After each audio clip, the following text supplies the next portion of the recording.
오늘의 본문은 절망에 빠진 가엾은 영혼에게 힘을 주기에 적절한 본문입니다.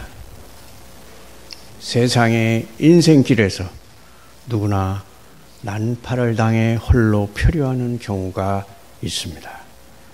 잘 나갈 때도 있었으나 이제는 하나님 앞에 홀로 서 있습니다.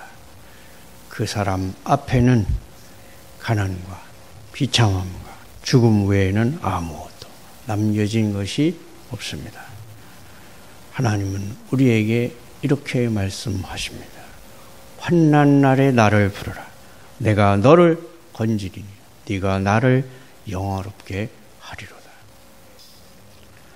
하나님은 어떤 사람에게 곤고함을 주시는데 이것은 약속을 받기 위한 최고의 준비가 됩니다.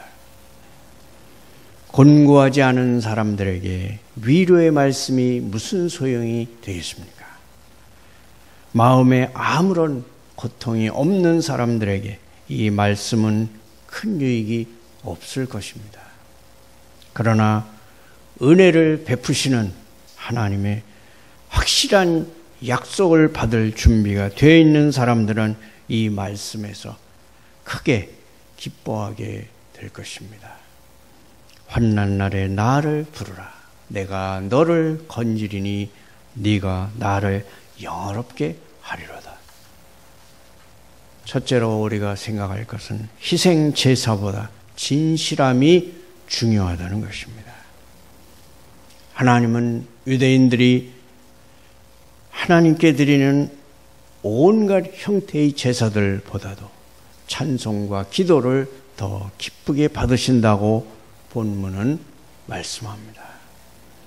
참된 기도가 아무런 진심도 없는 형식적인 제사보다 훨씬 더 나은 이유는 참된 기도 속에는 의미가 존재하지만 은혜가 수반되지 않는 제사 속에는 아무런 의미가 없기 때문입니다.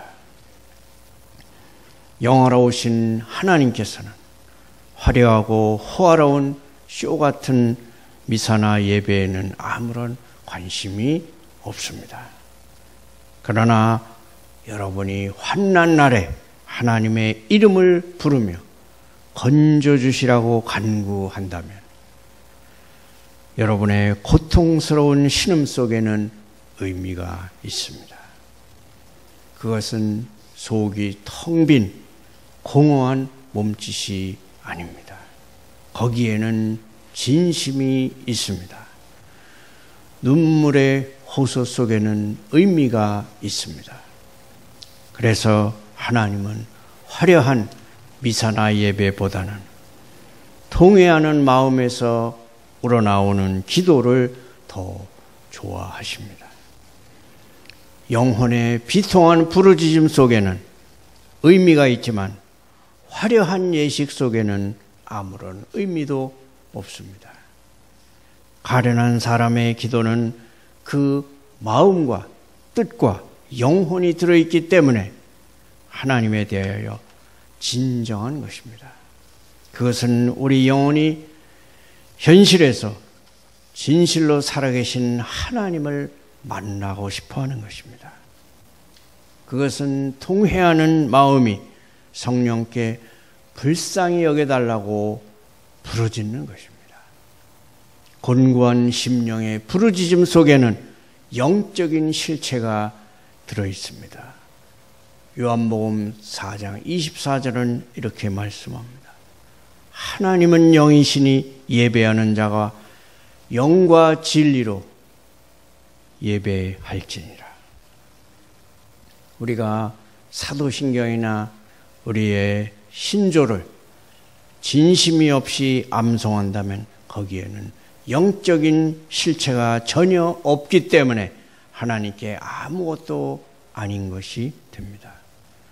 그러나 어떤 가련한 영혼이 골방에 들어가서 무릎을 꿇고 부르짖는다면 그 부르짖음 속에는 영적인 생명이 있기 때문에 하나님은 그 기도를 인정하시고 응답해 주신다고 하는 것입니다. 통해하는 심령의 부르짖음 속에는, 기도 속에서 하나님을 찾음으로써 하나님을 살아계신 하나님으로 분명하게 인정하는 것이기 때문에 하나님이 사랑하시는 것입니다.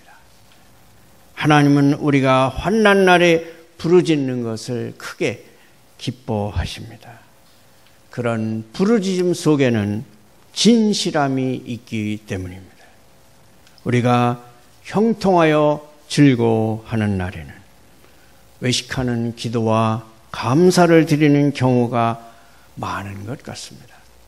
우리는 큰 환난을 만나게 되었을 때에야 비로소 분명하게 아주 간절하게 기도합니다.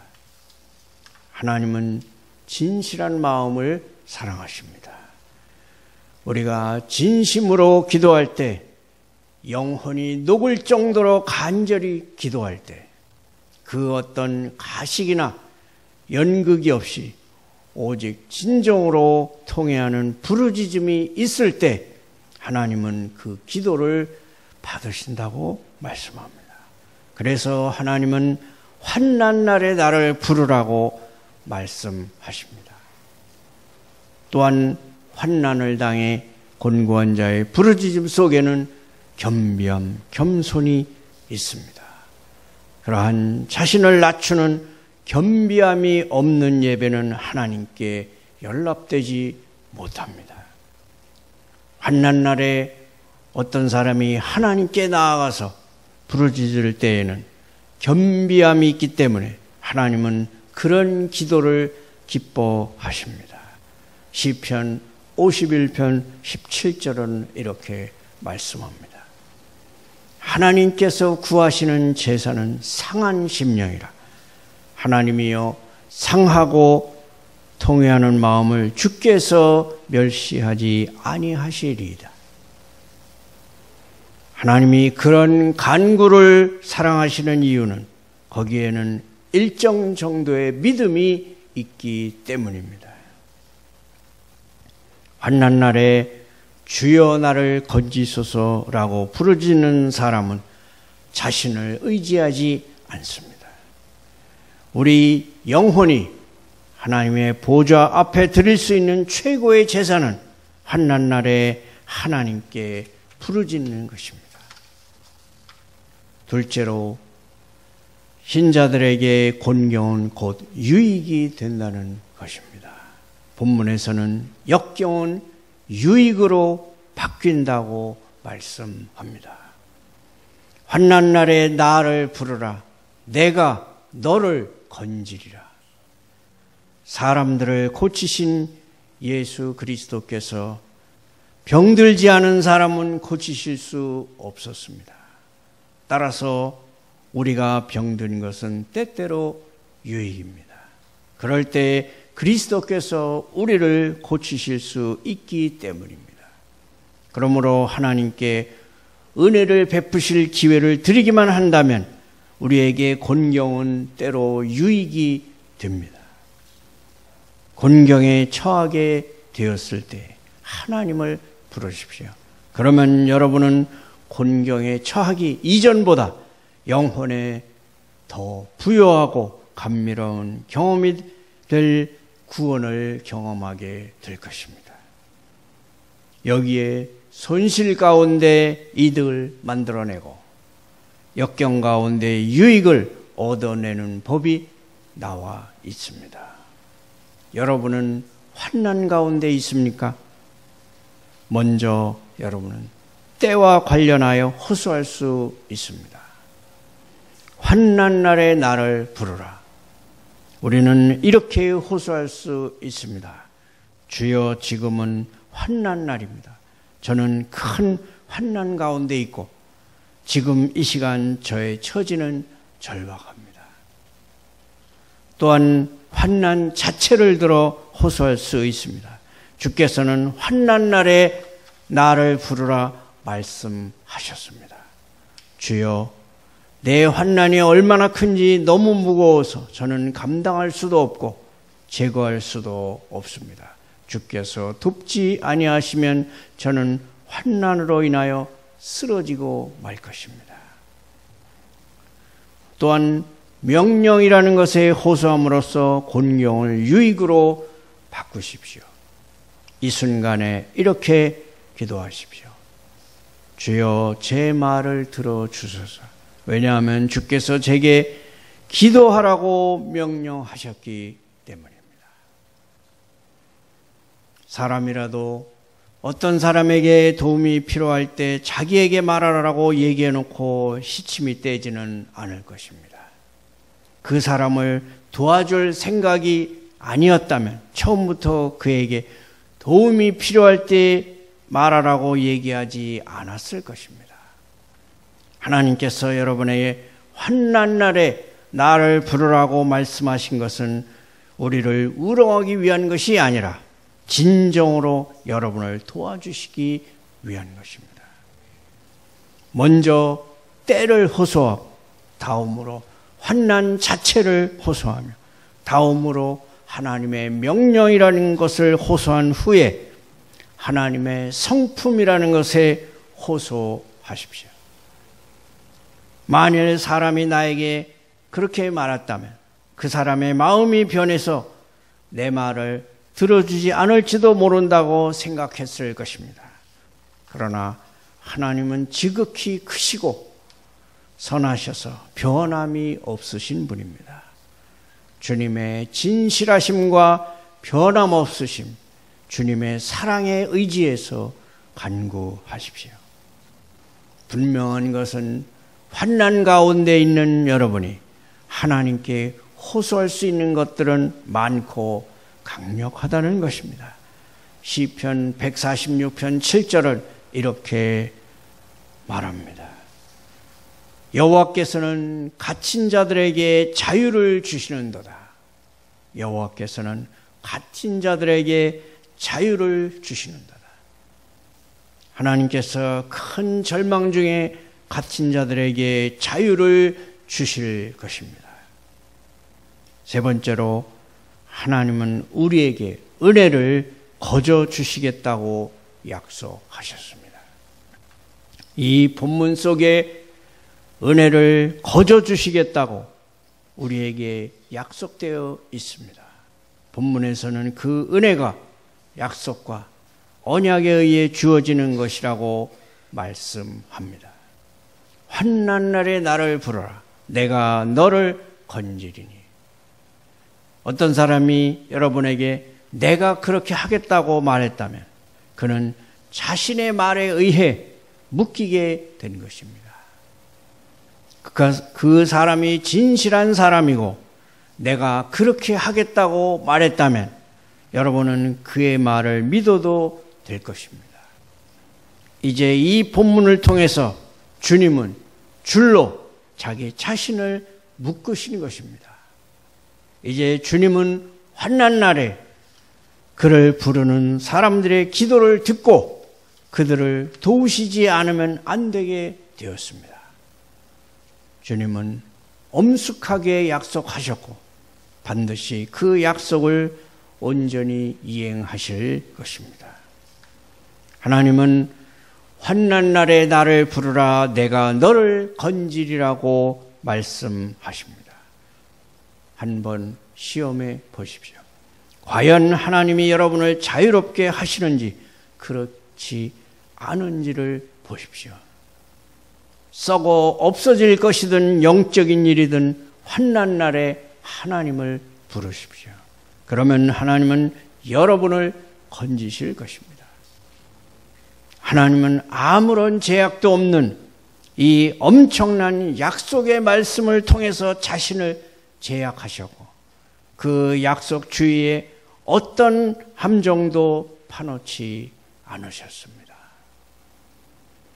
또한 내가 너를 건지리니 라는 말씀 속에는 환난에서 건지는 데 필요한 모든 능력이 갖춰져 있다는 의미가 내포되어 있다는 것을 기억하시기 바랍니다.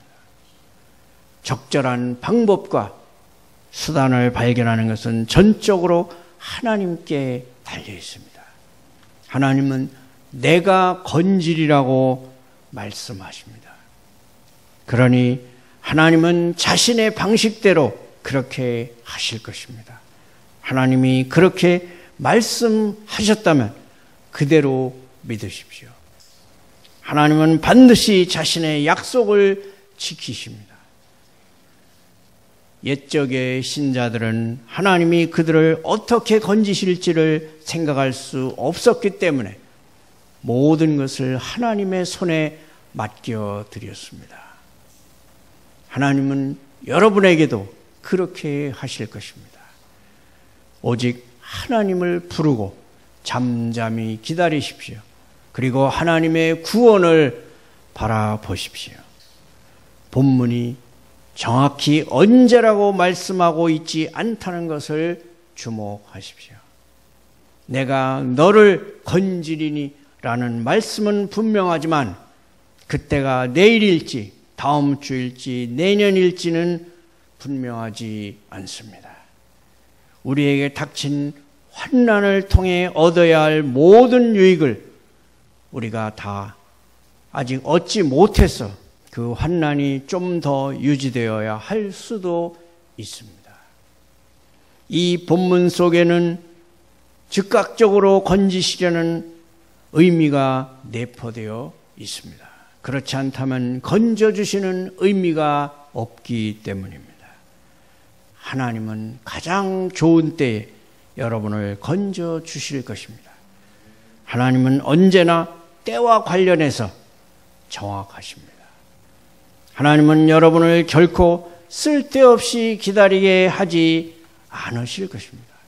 하나님은 가장 적절한 때에 즉시 여러분을 건져주실 것입니다. 하나님은 자신의 종들로 하여금 자신이 정한 가장 좋은 때를 지나쳐서 결코 한시라도 기다리게 하지 않으실 것입니다. 내가 너를 건지리니라는 말씀은 사람의 영혼이 기다리다 지쳐서 자포자기하지 않도록 하기 위하여 그 기다림이 너무 오래지 않도록 하시려는 의미를 내포하고 있습니다. 그러니 힘을 내십시오. 부르는 것은 여러분의 몫이고 응답하시는 것은 하나님의 몫입니다. 여러분이 드린 기도가 응답되었다는 것을 믿고 기다리십시오. 그렇게 하지 않을 것이라면 왜 기도하는 것입니까? 일단 기도했다면 하나님께서 자신의 약속을 이행하시도록 맡겨두십시오. 하나님은 나를 부르라 내가 너를 건지리라고 말씀하십니다. 하나님이 세계를 어떻게 창조하셨는지 내가 알지 못한다고 해도 하나님은 세계를 기가 막히게 창조하셨듯이 하나님이 나를 어떻게 건지실지를 내가 알지 못한다고 해도 하나님은 나를 기가 막히게 건져내실 것입니다. 하나님이 어떻게 역사하시는지를 아는 것은 내가 해야 할 일이 아닙니다. 내가 해야 할 일은 나의 하나님을 신뢰하여 하나님께서는 약속하신 것을 행하실 수 있으시다는 것을 믿음으로써 하나님을 영화롭게 하는 것입니다. 하나님과 여러분에게는 각각 자신의 일이 있습니다. 환난 날에 부르는 것은 여러분의 일입니다. 내가 너를 건지리라는 것은 하나님의 일입니다. 환난 날에 나를 부르라 내가 건지리는 여러분에게 돌아갈 몫입니다. 그러나 네가 나를 영화롭게 하리로다 하는 것은 하나님께 돌아갈 몫입니다. 시편 29편 1절은 이렇게 선포합니다. 너희 권능 있는 자들아 영광과 능력을 여호와께 돌리고 돌릴지어다. 여호와께 그의 이름에 합당한 영광을 돌리라. 처음부터 끝까지 모든 영광과 존귀는 하나님께 돌아가는 것이 마땅합니다. 하나님께 감사의 제사를 드리고 항상 하나님을 부르심으로써 하나님을 영화롭게 하는 성도들이 되시기를 축원합니다.